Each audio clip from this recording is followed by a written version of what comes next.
palabra para mis pasos, luz en mi sendero. Luz, tu palabra es la luz. Luz, tu palabra es la luz. Yo guardaré tus justos mandamientos.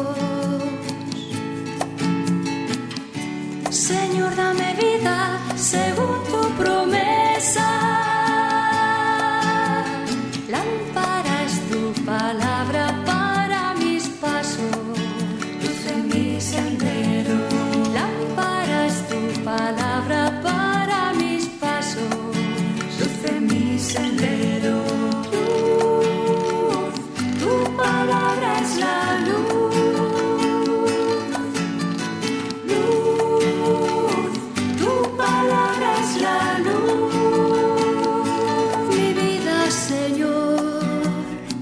Está siempre en peligro,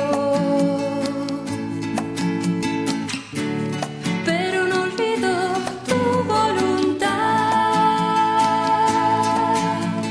Lámpara es tu palabra para mis pasos, luz en mi sendero. Lámpara es tu palabra para mis pasos, luz en mi sendero.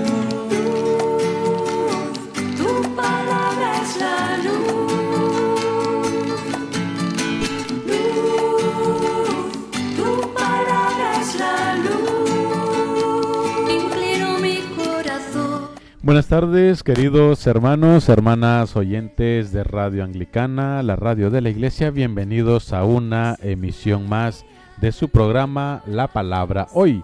Con nosotros, como siempre, en este tan esperado programa, el reverendo Juan María. Bienvenido, reverendo. Muchas gracias, reverendo Noel. Muy buenas noches. Buenas noches a todos. Buenas noches a vosotros que estáis ahí en Zaragoza trabajando de firme. A ti como director y a tus equipos que tienes por ahí detrás. Y también, por supuesto, muy buenas noches a todos o buenas tardes, depende del horario que sea, entre todos nuestros amigos radioyentes de todo el mundo de habla española. Totalmente, sean todos bienvenidos, principalmente los hermanos que se unen con nosotros en este momento de transmisión de Radio Anglicana a través de la página web radioanglicana.es, a través de las aplicaciones móviles y principalmente aquellos hermanos que en este momento nos ven y nos escuchan en la transmisión de Radio Anglicana en el formato de vídeo en las distintas plataformas. Gracias por acompañarnos y por estar con nosotros. Como siempre, comenzamos poniéndonos en las manos de Dios, poniendo también este espacio, este programa a todos nuestros oyentes en las manos del Señor, para que Él sea el que nos dirija, el que nos abra el entendimiento y el que nos dé también la capacidad para sabernos expresar. Así que tengamos este momento de oración, si lo podemos dirigir, reverendo. Te damos muchas gracias, Padre nuestro que estás en los cielos, porque nos das un día más el privilegio de poder estar aquí en Radio Anglicana compartiendo tu palabra, compartiendo esperanza con todos nuestros hermanos y todos nuestros amigos que nos escuchan. Y como hacemos siempre, Señor, y cada día con mayores motivos, queremos pedirte hoy también que seamos heraldos de paz en un mundo que realmente está al borde del colapso debido a la insensatez de tantos seres humanos que gobiernan. Y te pedimos, Señor, que guíes sus decisiones para que pongan fin a tanta masacre y tanto sufrimiento injustificado. Haznos, Señor, como dice tu santa palabra, instrumentos de tu paz, y haz que podamos poner un granito de arena juntamente con tantas otras instituciones cristianas que están luchando denodadamente porque entre las naciones brille de nuevo la luz de la paz. Gracias por ayudarnos en todo momento, guiarnos, dirigirnos. Y gracias, Señor, porque eres nuestro Dios y nuestro Padre. En el nombre de nuestro Señor Jesucristo y en el tuyo y en el del Espíritu Santo te damos las gracias. Amén. Amén y amén.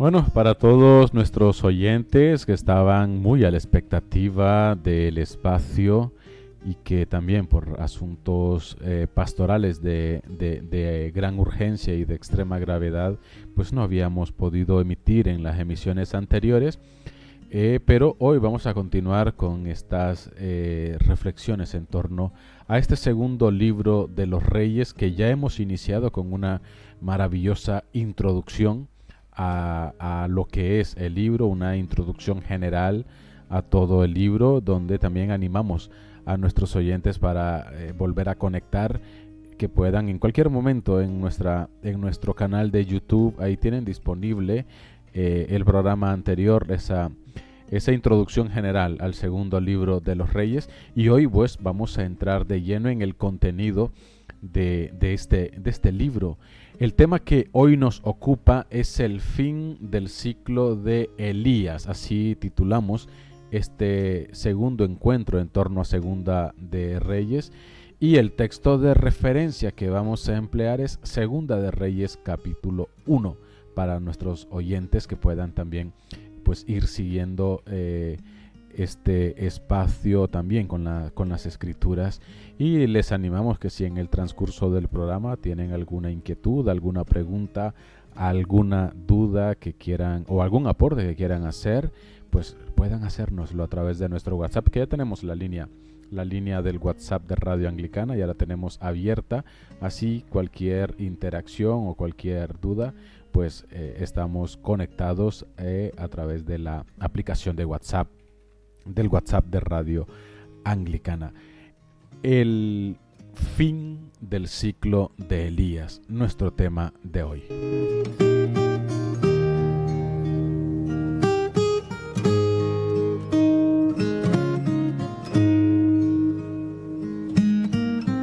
Bueno, y como una introducción, Juan Mari, a este tema que hoy hemos ya anunciado, el fin del ciclo de Elías, me gustaría que nos comentaras cómo concluye el ministerio de Elías en el pueblo de Israel. Pues vamos a decirlo así de claro, breve y conciso. El ministerio del profeta Elías en Israel concluye tal como comenzó. Así de claro. Si, por ejemplo, nos acordamos de lo que habíamos visto ya en muchos programas atrás, en el libro primero de los Reyes, lo que sucede a partir del capítulo 17, cuando el profeta Elías aparece en escena, nos daremos cuenta de que toda su trayectoria profética fue una lucha total, una reivindicación completa de la religión tradicional de Israel, que es el yavismo, o que era el yavismo, frente a toda aquella idolatría, aquel paganismo propiciado por la dinastía reinante, ¿no?, en el Israel septentrional, lo que llamaban la casa de Omri. Bueno, el rey Acab, la reina Jezabel, todas estas historias que conocemos bien, ¿no?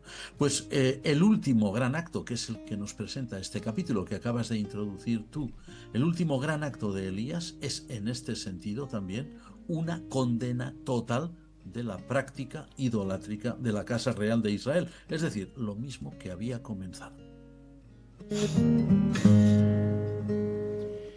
Y cuando sucede todo esto, Juan Mari, ¿en qué situación se encuentra el reino de Israel a la muerte de Acab, y sobre todo cuando sube al trono su hijo Ocosías?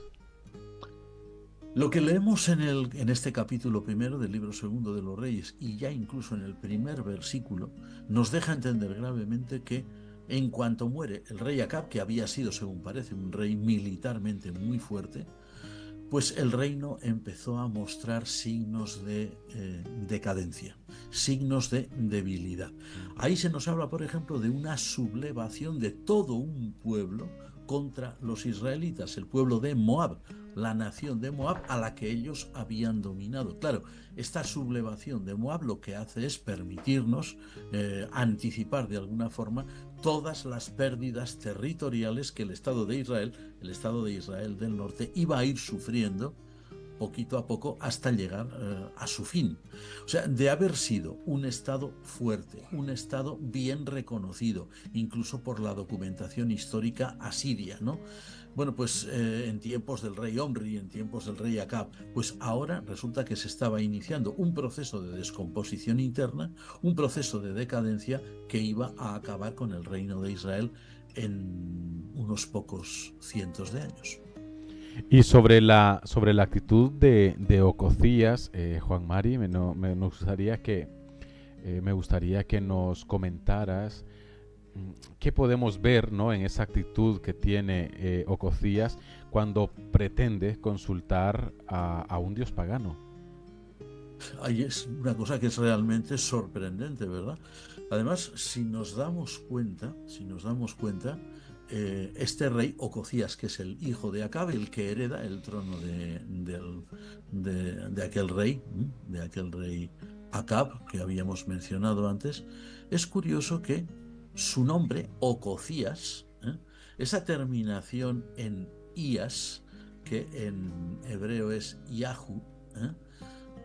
Como por ejemplo el profeta Jeremías, Yirmeyahu, Isaías, ¿no?, Yesayahu, pues eso es la contracción del nombre de Dios, del nombre de Yahvé. Fijémonos qué absurdo. El rey Ococías, rey de Israel, tenía en su nombre de pila, el nombre que le habían dado sus padres, curiosamente, Acab y Jezabel. Llevaba el nombre del Dios de Israel, el nombre del Dios a quien siempre había adorado el pueblo de Israel, pero sin embargo, los hechos de este rey, lo mismo que los de su padre y de su madre, eran una clarísima contradicción con todo aquello. ¿Qué hace Ococías? Cuando tiene un problema, cuando ha tenido un accidente, pues en vez de consultar al Dios de Israel, a Yahvé, al Señor, puesto que había sido educado en esa semi-idolatría propiciada por sus padres, pues no tiene una idea mejor que enviar mensajeros para que vayan a consultar a un dios pagano, ¿no?, a un dios pagano, para que le diga a ver si saldrá de aquella o no, si se curará o no. Es evidente que tanto este hombre, el rey Ococías, como sus augustos progenitores, vivían en una confusión brutal en todo lo que se refería a la piedad, en todo lo que se refería a la relación de un rey de Israel con el Dios de Israel, que era Yahvé, que no era ni Baal ni ninguno de estos otros que se habían empeñado sus padres en introducir allí. Según con esto que nos comentas, Juan Mari, ¿tú crees que si este señor había vivido o había sido educado en el paganismo, de una u otra manera él estaba exento, o consideras tú que era responsable, podríamos, no sé, a modo de juicio, ¿no?, era responsable de no querer consultar a Dios y de buscar a otra divinidad, o podríamos justificarlo por eso? A ver, la actitud, ¿no? La actitud. Sí. A ver, la pregunta creo que va, a ver si va por aquí, tú me corriges. Si el pobre Ococías había sido educado en el paganismo o en ese medio paganismo, entonces si él consultaba a un dios pagano, ¿quién tenía la culpa? ¿Él o sus padres que lo habían educado mal? Sí, por eso ¿Va por ahí? ¿Quedaría exento o no quedaría exento? ¿Es culpable o no es culpable? Como el veredicto, ¿verdad? Ahí, total. El veredicto. Era culpable, sin duda alguna. Y además, pero vamos, así de claro, era culpable, porque vamos a ver, Ococías era un príncipe israelita. O no, había sido un príncipe israelita hasta la muerte de su padre, que ahora ya era rey, ¿no? Pues como príncipe hebreo, cuando nació, cuando era niño, cuando era joven, él sabía perfectamente bien cuáles eran las creencias ancestrales de su pueblo. O sea, era imposible que las ignorara, ¿no? De hecho, hay un detalle en esta historia que es muy interesante. Cuando él dice a aquellos que envía y que luego vuelven diciendo, mira, es que nos ha dicho un hombre que tal y que cual, cuando él dice cómo era ese hombre y se lo describe, dice, es Elías. El hecho de que el rey Ococías identifique a Elías como ese hombre que interpela a sus sirvientes y que denuncia la consulta a un dios pagano, el hecho de que Ococías sepa quién es Elías y lo que representaba es muy significativo. Ocosías sabía muy bien que en su familia, en la casa real de Israel, Elías no era una persona desconocida, al contrario, Ocosías debía haber escuchado muchas veces hablar de él, probablemente muy mal, y sabía muy bien que Elías era un profeta de Yahvé, Dios de Israel, del Dios de sus antepasados, y que reivindicaba el regreso del pueblo a la adoración de su verdadero Dios. Ocosías sabía perfectamente bien lo que Elías había hecho, aquello que veíamos en el libro primero de los Reyes, de aquel gran acto de que bajó fuego del cielo, consumió el sacrificio que había hecho Elías, pero no ocurrió nada con el sacrificio a Baal, al Dios falso. Todo lo que vino después, Ocosías lo sabía perfectamente. Y aunque hubiera oído hablar mal toda su vida de Elías, él sabía quién era Elías. Tal vez incluso hasta había sido testigo directo, tal vez, de alguna palabra del profeta dirigida a su padre, el rey Acab. A ver, Ocosías no tenía ninguna excusa. Era culpable de ir a consultar a un dios pagano porque él sabía que la mayoría de su pueblo no adoraba ya a ese dios pagano, sino que adoraba al Dios de sus antepasados.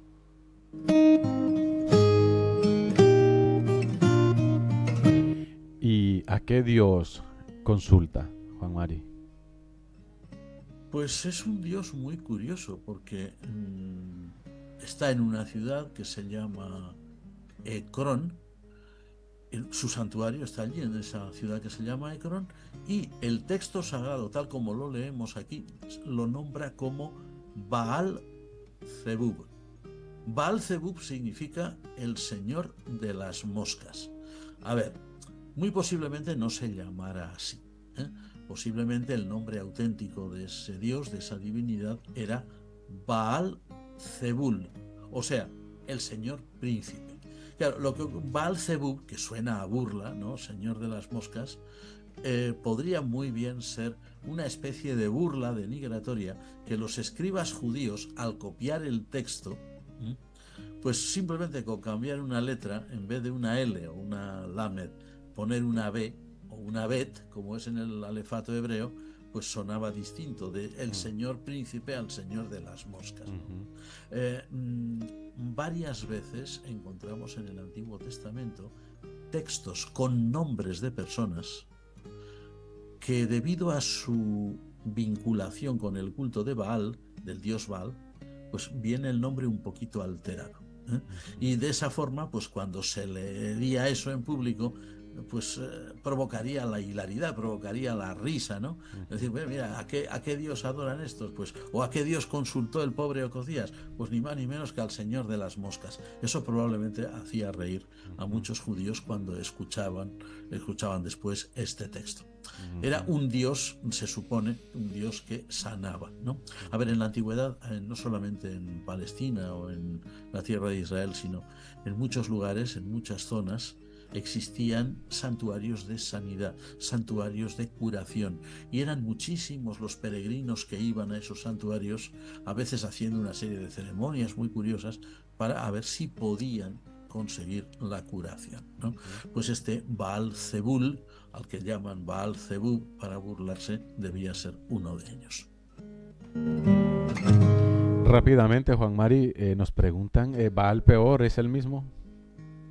No, Baal Peor es otra cosa. Baal Zebub estaba en una zona central de Israel, Baal Peor estaba abajo, en la zona de los madianitas, en la zona de los moabitas.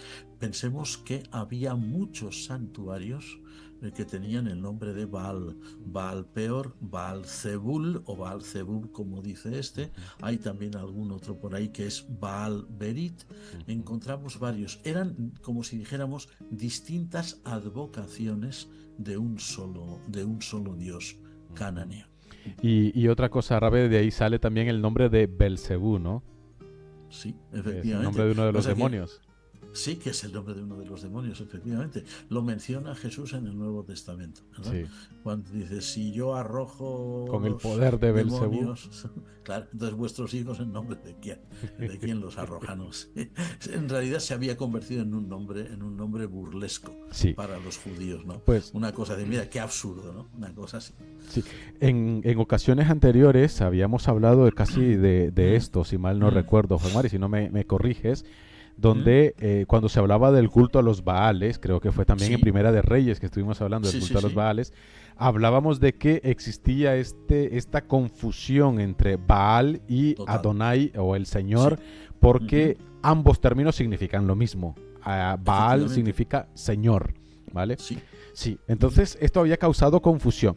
¿No sería posible de que este rey, vamos aquí otra vez con temas de juicio, que si este rey mandó a consultar a Baal creyendo que se trataba de Yahvé, el Señor, el gran Adonai, Ujú, ya que, como bien nos explicabas tú, posiblemente su nombre correcto era el Señor Príncipe y no Señor de las sí, Moscas, que luego claro. habrá derivado, Sí. derivado Ujú, en forma de burla, ¿no? ¿No ujú. sería, no sería que haya pasado esto acaso? Que se confundió el mensajero y en lugar de ir pues al santuario de Yahvé, el Señor de Israel, fue al otro Señor.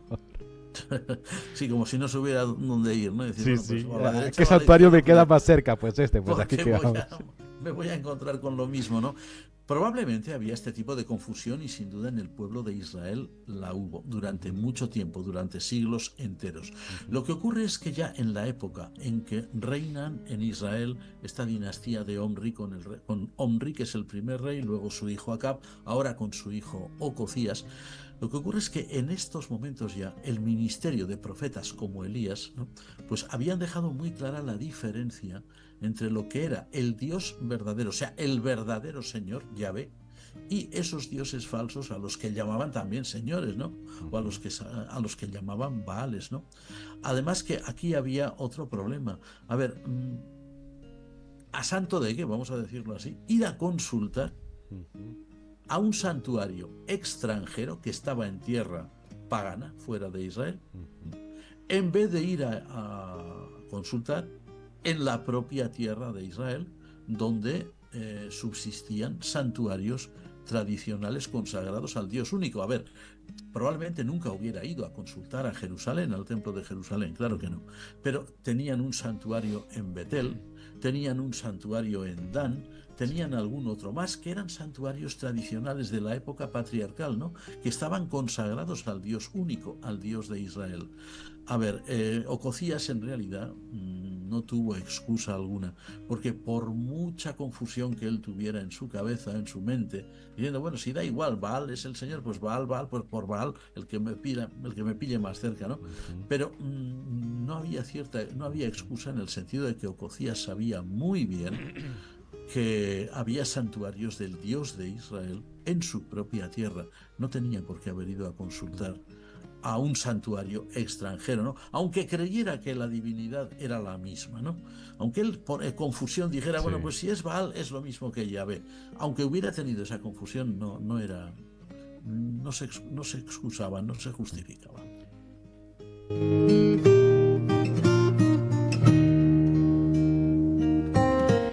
A modo de imaginación, Juan Mari, cuando escuchamos esto de que manda a consultar a un dios y tal, me gustaría que rápidamente nos explicaras en qué consistía esto.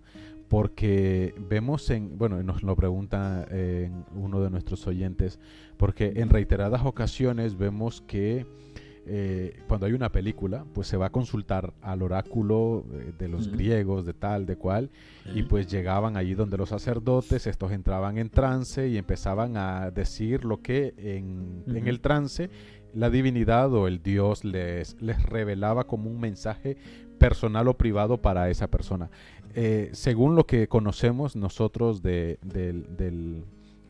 Antiguo Testamento, cómo se realizaban estas consultas, tanto para Yahvé o para otras divinidades.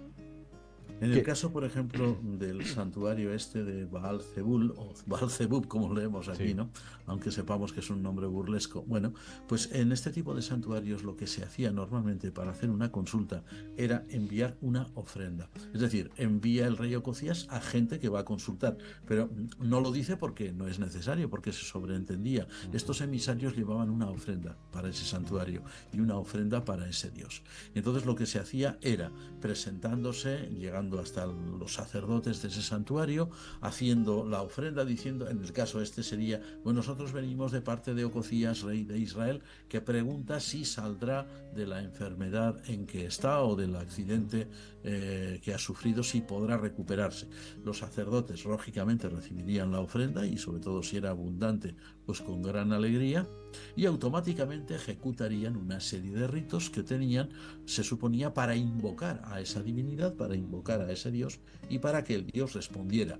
A ver, en el caso de Baal-Zebub o Baal-Zebul, ¿cómo respondía Baal-Zebul?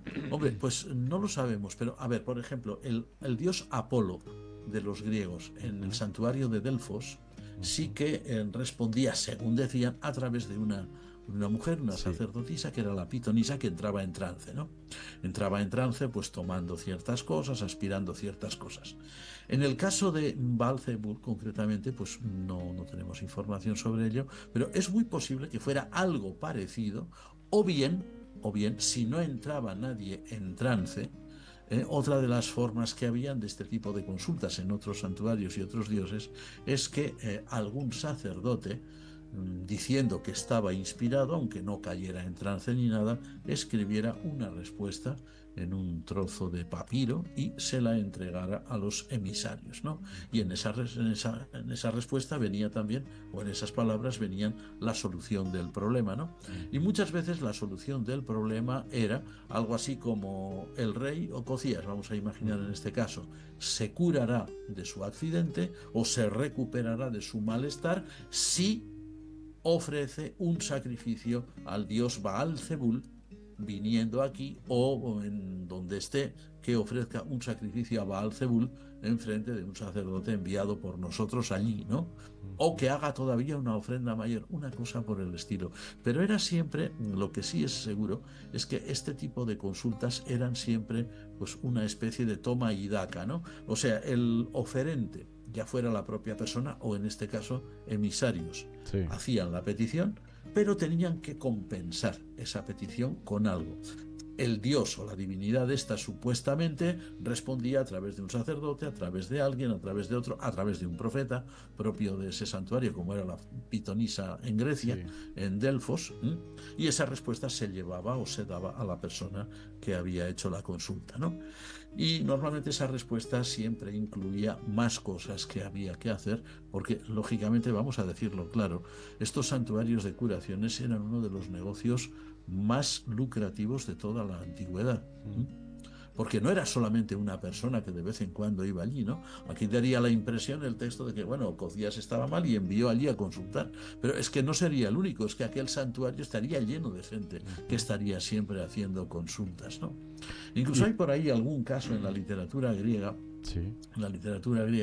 de alguna persona que se pasó toda la vida yendo a santuarios en Grecia para poder curarse, pero como siempre se volvía a poner enfermo, pues se pasaba la vida yendo de santuario en santuario para curarse, porque siempre estaba enfermo. Un comentarista británico de este tipo de asuntos, un especialista en la Grecia antigua, dijo que este hombre, el que consultaba esto, debía tener pues la salud de hierro de los enfermos crónicos, porque es que estaba siempre enfermo, pero siempre estaba haciendo viajes para curarse, ¿no? En fin, era una cuestión cultural muy asimilable. Y cuando dice de que consultaban, incluso tú comentabas, ¿no?, de que una de las cosas que se le echaba en cara al rey Ocosías es que no consultó a Yahvé, y sino a otro. ¿Esto mismo se hacía con Yahvé? ¿Esto se hacía con Dios? Con Dios lo que se hubiera hecho hubiera sido evidentemente enviar una ofrenda al templo de Jerusalén e incluso pagar un sacrificio, costear un sacrificio luego de agradecimiento por la respuesta. Lo que ocurre es que Dios hubiera respondido, no evidentemente a través de un falso profeta que hubiera por allí, sino que si Dios le hubiera querido responder a Ocosías, lo hubiera hecho a través de un profeta. Curiosamente, lo hizo a través de Elías, Y ahora, sin que lo hubieran consultado. sí, y ahora me gustaría llegar a ello, Juan Mari, ya que lo has enfocado tú. ¿Cómo se muestra Elías para con el rey? Después, Realmente después muy duro, de haberse dado cuenta de lo que se dio cuenta. muy duro. E incluso, tal como lo leemos ahora, ¿no? El libro, el capítulo primero de Segundo de los Reyes, se muestra incluso inmisericordia. A ver, hay que entenderlo bien. Hay que entenderlo bien. La sensibilidad que tenían en aquella época no es la nuestra. Y no hemos de olvidar que estos israelitas no eran cristianos. Ellos no habían conocido al Mesías, no habían conocido el Evangelio, no tenían la sensibilidad evangélica que tenemos los cristianos hoy. A ver, a Elías no le entraba, no le podía entrar en la cabeza, no podía concebir que un monarca israelita no fuera fiel a Dios, que actuara como un pagano, que consultara a un dios pagano en un santuario pagano, y lógicamente Elías actuó en consecuencia, ¿no? Actuó condenando de forma radical aquella actitud, precisamente en el nombre del Dios de Israel. O sea, a ver, la actitud de Elías solamente se puede, no vamos a decir comprender, ¿no? Porque es muy difícil entender cómo pensaba un hombre de hace más de 2000 años, ¿no?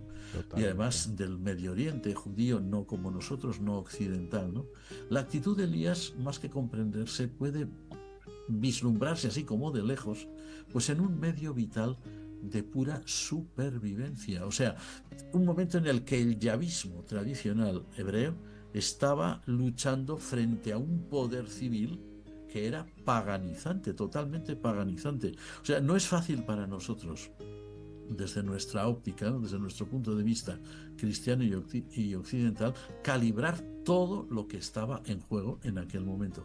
Claro, de ello podemos deducir que el profeta Elías mostraba no solo una fidelidad absoluta a la fe de sus padres y a su Dios, sino también una reivindicación totalmente combativa de esa fe que él veía en peligro, ¿no?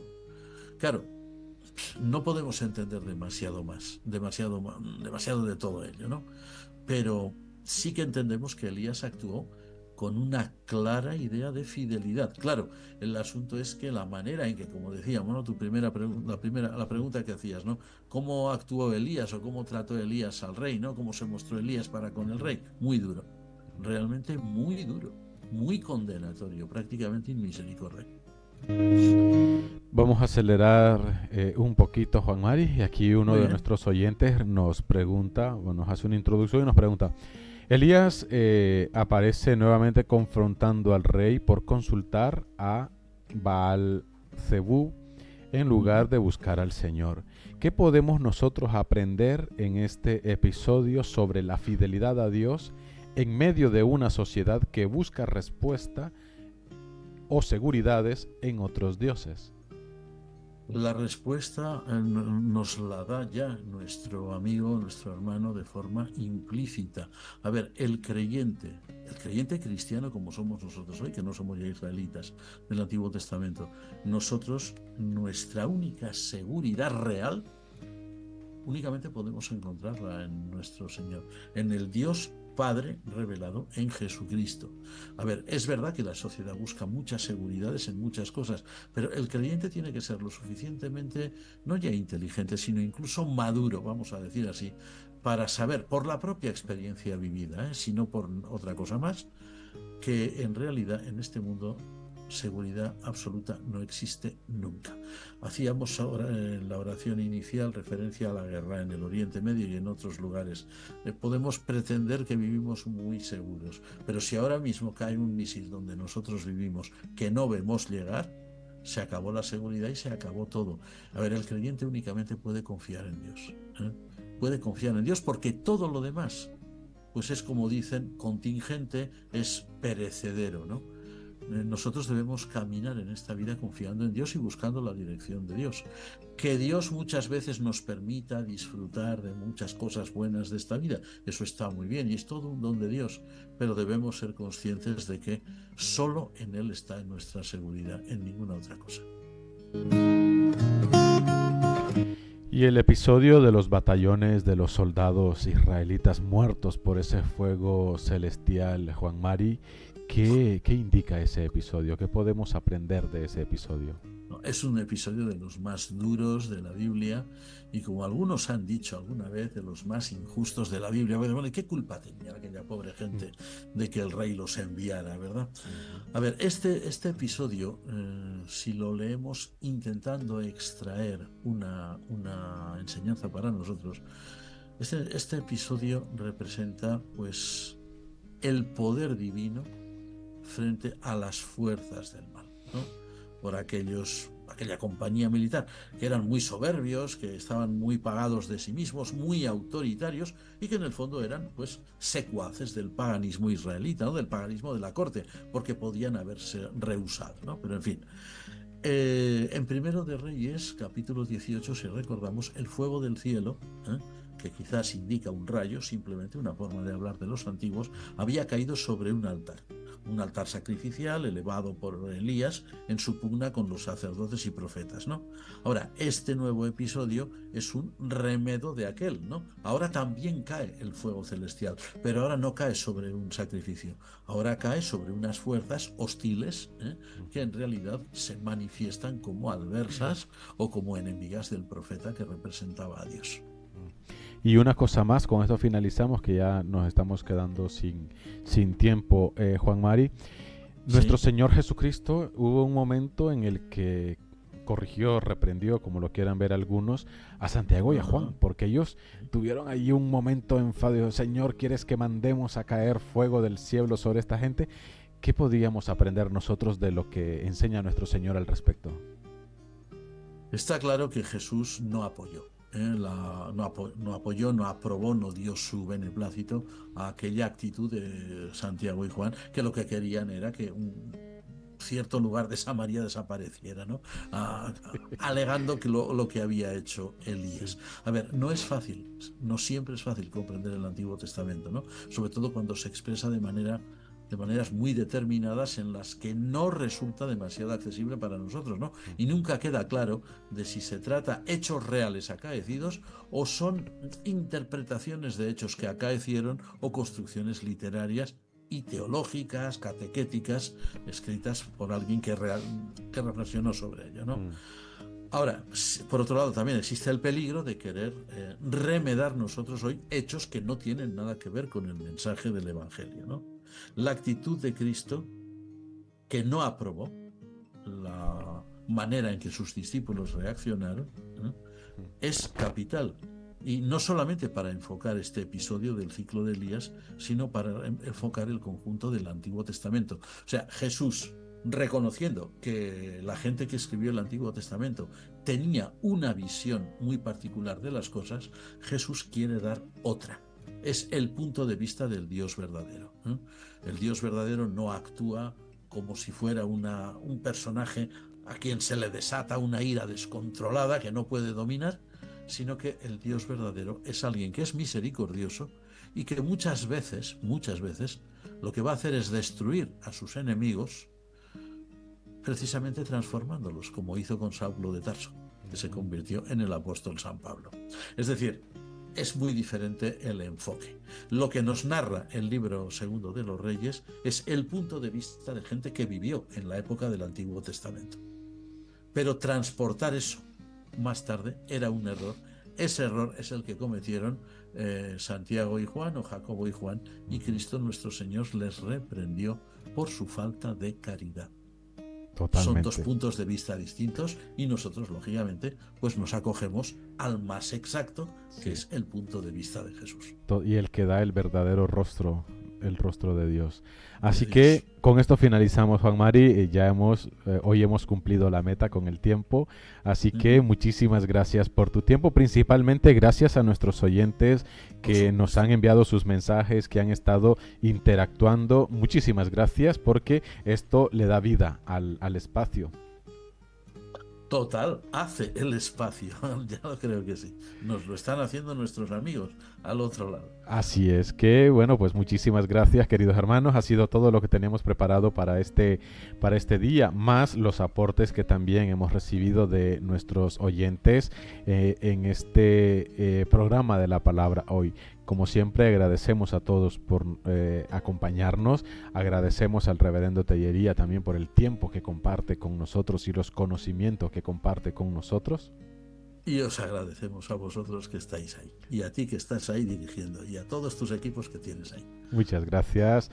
Así que finalizamos entonces este momento, este programa, y les animamos para dentro de 8 días volver a tener nuestro encuentro de la palabra, hoy aquí en Radio Anglicana. Hasta entonces, alabado sea Jesucristo.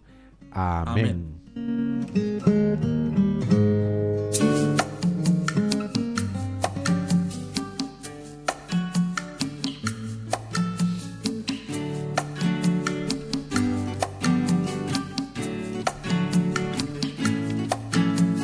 Lámpara es tu palabra para mis pasos.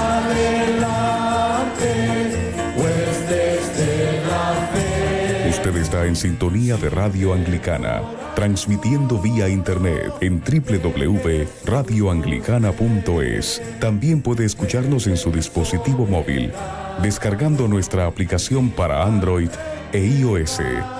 Radio Anglicana, la voz de la Iglesia.